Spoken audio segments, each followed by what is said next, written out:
Good morning, students. Today we'll start with the new poem, that is Dust of Snow, written by Robert Frost. It's a very small poem, but then the explanation is really important. So I would want you all to listen to the explanation nicely, and rest the written work, I'm going to give it to you in the group.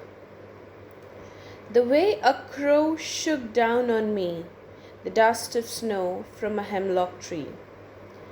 Here the poet describes a scene, where he is standing under the hemlock tree, and due to the movement of crow sitting on the branch of hemlock tree, dust the particles of snow on the poet. Here hemlock tree and crow are the symbols of despair, sadness, gloom, because they are considered to be the bad omens. The hemlock tree, even in the book, if you can read it, it's written a poisonous plant or a tree with small white flowers. So here hemlock tree and crow are the symbols of despair, sadness, gloom, because hemlock tree itself is a poisonous tree, and it's a tree just like a Christmas tree, but it is a bit softer in terms of its branches, as it carries white color flower. But the hemlock tree is the poisonous tree. So the poet says that I was standing underneath the tree. The crow that was sitting on the tree dust some particles of snow which were lying on the top of tree to him. So it is written, the way a crow shook down on me. So the poet is saying, the way that how the crow was sitting on the tree shook down some dust particles. Dust is not here mitti. The dust particles, the snow, small little particles. So shook down on me the dust of snow from a hemlock tree. So he's standing there and he's experiencing that snowfall right above from the tree, which was lying stationary there. So now let's move on to the next paragraph. Has given my heart a change of mood and saved some part of a day I had rued. So now if we talk about what really happened when two bad omens, the crow and hemlock tree, combined together, how and what impact they must have left on the poet. So it is written in the next part of the poetry. So moving further, let's read again to the last 4 lines of the poem. Has given my heart a change of mood and saved some part of a day I had rued.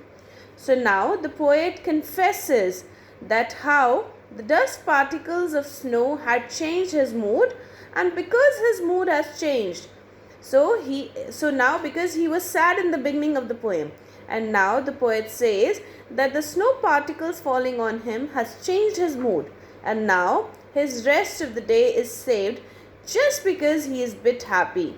Hence finally he has saved his rest of the day from being wasted or being held in regret. So what do you mean by the word rude? Rude is actually something that you're sorry for. So now he's saying that now the falling of that snow particles on him has given my heart a change of mood. So when the snow was falling, that's quite obvious. When you're in when you're standing in a place where there's a snowfall, so it's kind of, it gives you a little bit of happiness. And so the same way Robert Frost is saying that it has actually changed, the snow particles has changed my mood, and now because I was already sad, so it has saved my part of the day I had held in regret. So now I'm happy. This falling of snow particles has made me a little happy, and it has saved my day. So this is the explanation. I'll just go through the poetic devices that are being used in the poem.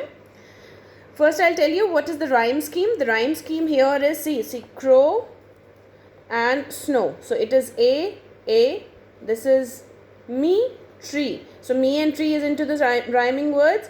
Crow and snow rhyming again. So it is A, B. Same here. If I take it as the full poem, then it is going to be A, B again. Otherwise, if you just take it as a separate paragraph, so it's going to be C, D. So this is the rhyming scheme of the poem. And now let me just move on to the poetic devices that are used in the poem. One is Enjambment. What is enjambment? When some sentence continues to the next line without any punctuation. You can see that there is no punctuation mark in the entire poem. The last punctuation mark is after the poem is finished. So the entire poem is written in enjambment, when one line after the other line is continued without any kind of punctuation. Now the other one is alliteration. Alliteration, you can see here, saved some. When the consonant sounds are repeated one after the other, not the words but the sounds or the alphabet. So saved some, SS, alliteration. Then even symbolism is used in the poem. Symbolism is actually the symbols that are used to explain the entire poem. So symbols, what are the symbols? One is the hemlock tree and the other one is crow. So these are the symbols of bad omens, the despair, sad, gloom. So all these words are used as a symbol in these two particular words. So one is hemlock tree and the crow. Then there is another poetic device which is used here, that is assonance. Assonance is the time when some vowel sound is used in a particular line one after the other. So you can see here, shook down on me. So shook is double O, again O and O. So repetition of O, that is a vowel sound, one after the other in a particular line. Then the entire poem is written in irony.